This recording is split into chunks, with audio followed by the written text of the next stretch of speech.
in the Imperial War Museum because the Poppy Appeal has tracked down the tape that our great-granddad made about his experience of the First World War. It was submitted to the War Museum about 10 years ago, I think, and it's Albert Bert Turner, our great-granddad's story of the First World War, so let's just listen to it. My name is Albert Turner. I was born in the year 1909. Right, so this is a bit of the clip where he tells us how he got into finding himself He was in the army. speeding on horse and cart. He was speeding on his cart and the policeman, who was 6 foot tall, put his hand out telling him to stop, but he was unable to bring the horse and cart to a stop in time. I was summoned So he didn't to hit the hilt of the whip. Stratford in a case of furious driving to the common danger of the public. Stratford Court. But by representing myself there, my mother, He was charged furious driving. He was in a common danger to the public. So we've got, this is when he was 16 and a half years old. He just joined the army, all out of getting away with paying charges.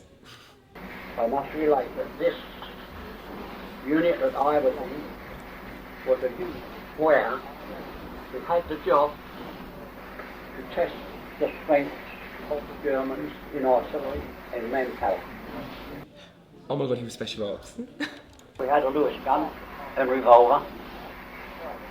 They were far superior because they were belt fed, and the Germans would show how they were equipped and taught to fire that gun with the least possible manoeuvre, and that was to exercise the rat-a-tat-tat, the rat-a-tat-tat, the rat-a-tat-tat. We were getting nearer the end of the war. One day, out of the blue, came a colonel riding on a grey horse, and I can see him today. And he stopped at the roadside where we were all in foxholes, and he said, "Call the men out." And we all came out of our foxholes, and he addressed us as such: "Gentlemen, today is an armistice going to be signed between Germans and ourselves. Now, this will be signed at 11 o'clock this morning, but until 11 o'clock we are at war." The sad part of my story is this, that when we got through that part, we were assembled, and the war had come to an end.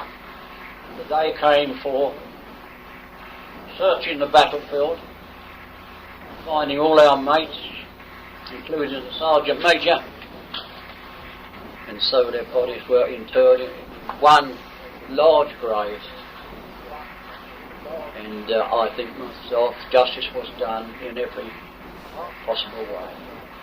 I'm going to speak the truth now. All of those men that came back from the front were not in their right mind. Believe me, I'm speaking the truth on that. The compensation for 15 months of warfare, my time, was or 30 shillings you could have. The end of my story, and I hope you enjoy listening to every word. I'll close now. Good luck to all of you who listen to my story. Thank you. Bye.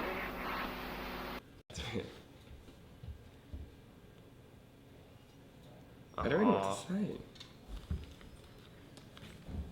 It's kind of like emotional. He said good luck to you all and everyone, and I hope you enjoyed my story. That was really fascinating to listen to for both of us, because that kind of past is so detached from what we experience in the present day. Like, I could not imagine at the age of 16 being told to go to war. For whatever reason he went. I mean, he was speeding, so well done, great-granddad. But I could not imagine right this second someone saying to me, "Here's your gun, go to war." I also can't imagine the fear of the things he told us about, of the loud booming and the explosions and him running across no man's land and the push. He was there at the Battle of the Somme. So make sure you get out, get your poppy, let us know if you've got one, tweet us it, Facebook it, Instagram it, and leave a comment below if you've got any family members that were in the First World War and if they've got any amazing stories. You should go and make sure that if you had any relatives that were in either wars, you find out their stories, because it's important you remember them and you pass them on to your kids and they pass them along. Maybe get them to record them, because as we've seen, that's a really good idea, and we'll see you soon. Bye. Here's the situation. I'm ill. My voice is like, and also the washing machine is on. This house is doing everything it can to stop us from filming.